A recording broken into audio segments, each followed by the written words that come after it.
kids, welcome to grade 9 history class. In today's class we are going to discuss chapter number 3, which is Nazism and the rise of Hitler, and today's session will be session number 7. So in this session we are going to discuss about the racial utopia. Under the shadow of war, the Nazis proceeded to realize their murderous racial ideal. तो Nazi लोगों ने जो under the shadow of जो war था, जिस तरीके से उन्होंने वॉर की, उसके पीछे उन्होंने जो उनका मकसद था रियल जो मर्डरस रेशियल आइडल, जो उनकी बिलीफ सिस्टम था, जिसपे उनका जो पूरा उनकी जो पार्टी थी वो उस पर बेस थी।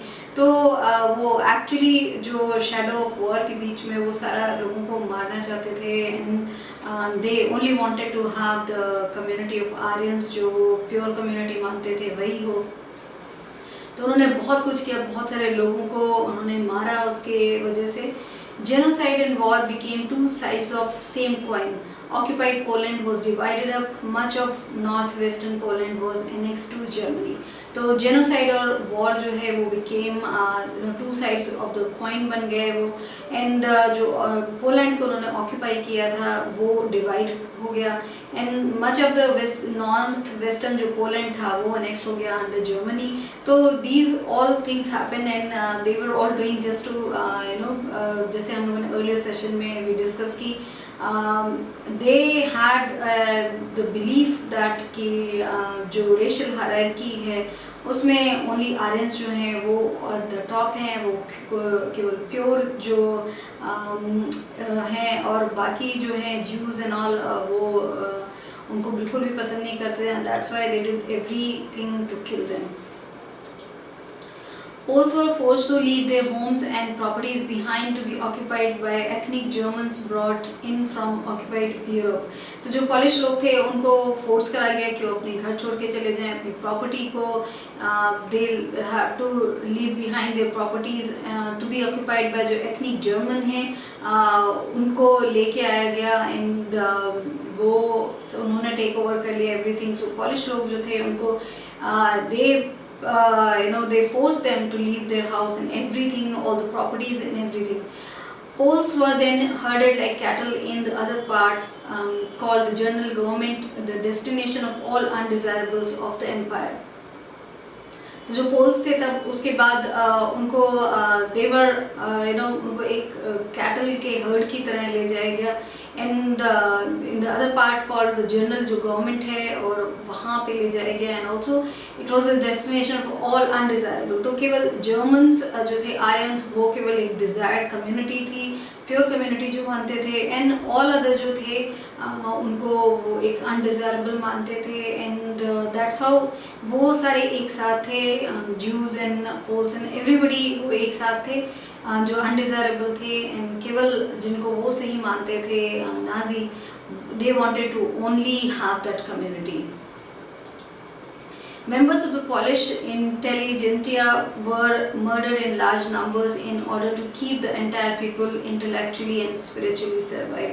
तो बहुत सारे लोगों को जो members of Polish intelligentsia थे उनको मारा गया. तो they did everything कि जिस तरीके से वो सारे जो लोग हैं उनको बिल्कुल ख़त्म कर दें, और जो races हैं उनको बिल्कुल ख़त्म कर दें, because उनके हिसाब से they were all undesirable races. Polish children who looked like Aryans were forcibly snatched from their mothers and examined by race expert. So the kids who were Polish family के kids थे, but जो they used to look like Aryans की तरीके से थोड़ा, if they were looking like them, तो वो kids जो थे they were forcibly snatched कर लिया जाता था उनको from their families, because the Nazis used to think कि वो maybe Aryans के kid हैं और उनकी generation है, and that's why उनको they used to snatch it from their families. And then उसके बाद जो है उनका एक एग्ज़ाम होता था, एग्जामिनेशन करवाया जाता था, एंड वो करवाया जाता था बाय द रेस एक्सपर्ट. जो रेस एक्सपर्ट होते थे उनसे उनका जो एग्जामिनेशन है वो होता था बच्चों का, so that they know if they are real Aryans और नॉट, और इफ़ दे आर पॉलिश. तो इसलिए वो बच्चों को whosoever were looking like Aryans, so उनको ले लिया जाता था from their parents, from their moms, and then उनका racial जो race expert है वो उनका रेशियल एग्जामिनेशन करते थे.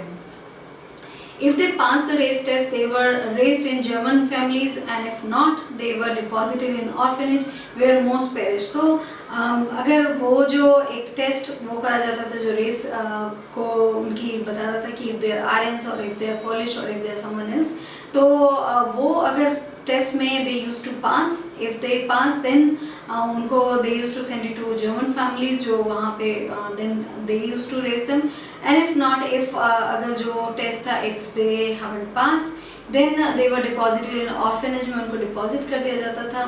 And most of them वहाँ से बिल्कुल perish हो जाते थे. So we can understand कि what they used to do with those kids जो Polish kids थे, because when they know they are not Aryans kids, so they wanted to get rid of them. With some of the largest ghettos and gas chambers, the general government also served as a killing fields for the Jews. तो जो वहाँ पे जो general government है वहाँ पे some of the largest ghettos थे and gas chambers थे वहाँ पे, तो वो वहाँ पे उसने सर्व किया as like the killing field जो Jews का था वहाँ पे. तो a lot of people have been killed. हम लोगों ने earlier session में देखा कि जो नंबर था लोगों का, जितने लोग मारे गए, that was enormous number के जो लोग हैं वो killing की गई थी.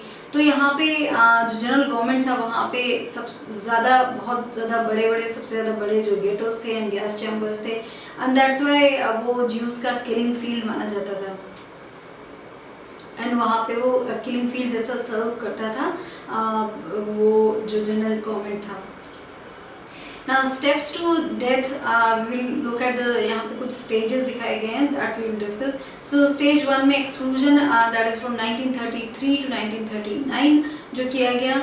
The Nuremberg laws of citizenship of September 1935, तो उस law में था कि only persons of German or related blood will henceforth be German citizens enjoying the protection of the German Empire. तो ये जो Nuremberg law of citizenship of सितंबर 1935 था, उसके अनुसार जो लोग थे जो केवल जर्मन थे या फिर जर्मन रिलेटेड ब्लड के थे, वो ही लोगों को जर्मन सिटीजन अप्लाई होगी, उन्हीं को जर्मन सिटीजन दी जाएगी. एंड ऑल्सो इवेंचुअली वो उनको प्रोटेक्शन मिलेगा जर्मन एम्पायर का. So only those people who were either German और जर्मन रिलेटेड ब्लड के थे, उन्हीं को केवल प्रोटेक्शन मिलेगा जर्मन एम्पायर का. Marriages between Jews and Germans were forbidden. Extramarital relations between Jews and Germans became a crime. Jews were forbidden to fly the national flag. तो जो मैरिजेस थी बिटवीन जूज एंड जर्मन्स वो forbidden थी. तो Jew cannot marry German because they didn't want to mix these two races. They wanted to have pure German people. तो they wanted to have कि वहाँ पे जो रेस है जर्मन्स की वो प्योर रेस हो. तो उसमें they didn't want कि रेस मिक्स की जाए कि वो दूसरे ज्यूज से शादी कर लें या पॉलिश से शादी कर लें. तो they didn't want that to happen, जिससे कि उनकी जो ब्रीड है वो प्योर रहे. एक्स्ट्रा मैरिटल रिलेशन जो थे वो बिटवीन ज्यूज एंड जर्मन वो एक क्राइम थे. So you can not have an extra marital affair. उनके बीच में वो भी नहीं पॉसिबल था. एंड ज्यूज जो थे उनको फॉरबिडन किया गया नेशनल फ्लैग को भी फ्लाई करने के लिए. सो ये सारी चीज़ें थी जो as per rules and regulation they were not allowed to do that. Other legal measures included boycott of Jewish businesses, expulsion from government services, forced selling and confiscation of their properties. तो जो legal measures थे उसमें included था Jews का कोई भी business हो उसका बायकॉट करना, and also expulsion government services से. जो भी ज्यूज़ के सेलिंग है, force selling and confiscation of their properties वो भी किया जाता था. तो एवरीथिंग वो दे वांटेड टू कंट्रोल कि ज्यूज़ किसी भी तरीके से कुछ भी वो ग्रो ना कर पाएँ, एंड उनको पूरी तरीके से दे वर मेकिंग श्योर कि वो कंट्री छोड़ के चले जाएं. स्टेज 2 में गेटोनाइजेशन, उसमें 1940 to 1944. From September 1941, all Jews had to wear a yellow star of David on their breast. This identity mark was stamped on their passport, all legal documents and houses. तो from सितंबर 1941 सारे जो Jews थे उनको पहनना पड़ा yellow star of David on their breast, तो because it was a symbol कि उससे वो पहचाने जाते थे। एंड ये जो आइडेंटिटी मार्क था वो स्टैम्प होता था उनके पासपोर्ट पे, उनके सारे लीगल डॉक्यूमेंट्स जो थे एंड ऑल्सो उनके सारे जो घर थे उन सब पे। So they wanted to actually differentiate कि ज्यूज कौन से हैं। सो उसमें डिफ्रेंसिएशन रहेगा from the Aryans and Jews में। They were kept in Jewish houses in Germany and in ghettos like Lodz and Warsaw in the east. तो वो सारे लोग रखे गए ज्यूज हाउसेस जो जर्मनी में थे वहाँ पे, गेटोज में रखे गए लाइक लॉर्ड्स और वर्सा था वहाँ पे ईस्ट में, वहाँ पे उन लोगों को रखा गया। Soon the ghettos were brimming with hunger, starvation and disease due to deprivation and poor hygiene.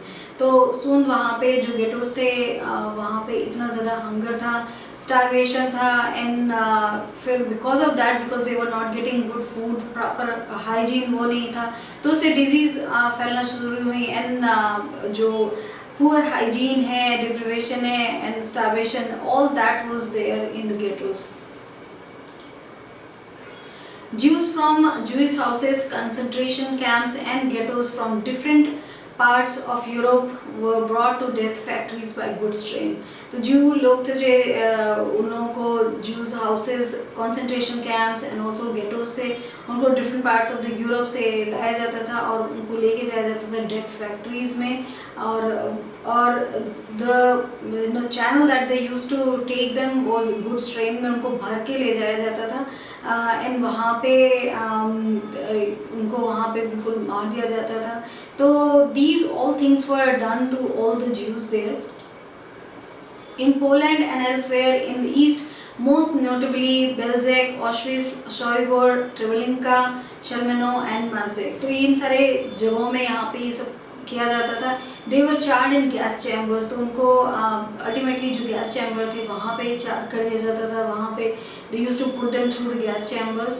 Mass killing took place within minutes with scientific precision. So जो भी मास किलिंग की जाती थी, because there were so many people, जो मैंने discuss किया है early session में भी, तो इतने सारे लोगों को they used to kill at once की it was a mass killing जो वो लोग करते थे। एंड विद इन मिनट्स वो गैस चैम्बर में दे यूज्ड टू फिनिश, और वो साइंटिफिक प्रिसिशन के साथ ही सारी चीज़ें की जाती थी।